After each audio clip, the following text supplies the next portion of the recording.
Alors, comment se sont comportées les activités touristiques du groupe Pierre et Vacances au cours du deuxième trimestre? Eh bien écoutez, vous savez que avec la quasi-totalité de nos sites fermés, le deuxième trimestre a été très difficile et a enregistré une baisse de près de 77% de notre activité touristique, 62 millions d'euros. Et sur l'ensemble du premier semestre, donc du 1er octobre au 31 mars, c'est une baisse de 70% de notre activité touristique avec un chiffre d'affaires de 165 millions d'euros. Est-ce qu'il y a un secteur qui s'en sort mieux que les autres? Écoutez, avec Center Parcs, une baisse de 84% de l'activité, la quasi-totalité de nos sites français et allemands fermés sur la période, les sites néerlandais et belges aussi très amputés par la non-disponibilité des espaces communs, des espaces aquatiques, des restaurants, donc une baisse très significative.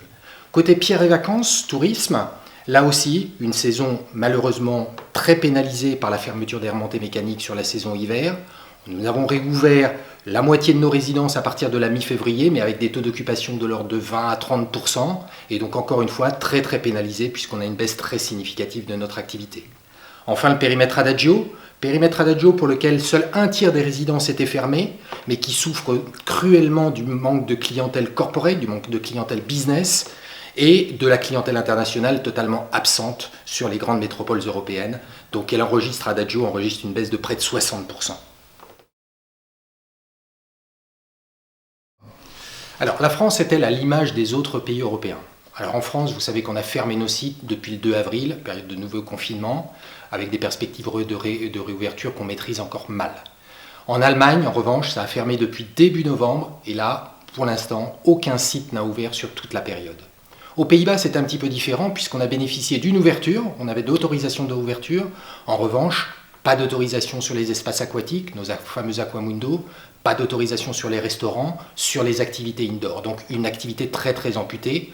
De même que sur la Belgique, où depuis mi-février, on a réouvert 4 sites en Belgique, mais là encore, avec un produit fortement dégradé lié à la non-accessibilité des espaces aquatiques et des espaces communs.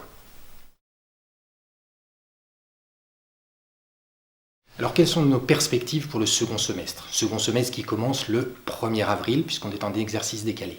Vous savez qu'on a l'habitude de pas trop communiquer sur nos perspectives et ce d'autant plus cette année que l'incertitude est très forte. Incertitude d'abord sur les dates de réouverture. Certes, on se met en position de réouvrir la majorité de nos sites à partir du mi-mai, mais en revanche les conditions dans lesquelles on va pouvoir opérer ces sites sont encore très incertaines. À la fois les conditions d'exploitation liées à l'accessibilité des espaces communs, nos espaces aquatiques, nos restaurants, nos activités indoor, mais aussi sur les niveaux de jauge qui nous seront imposés par les différentes réglementations.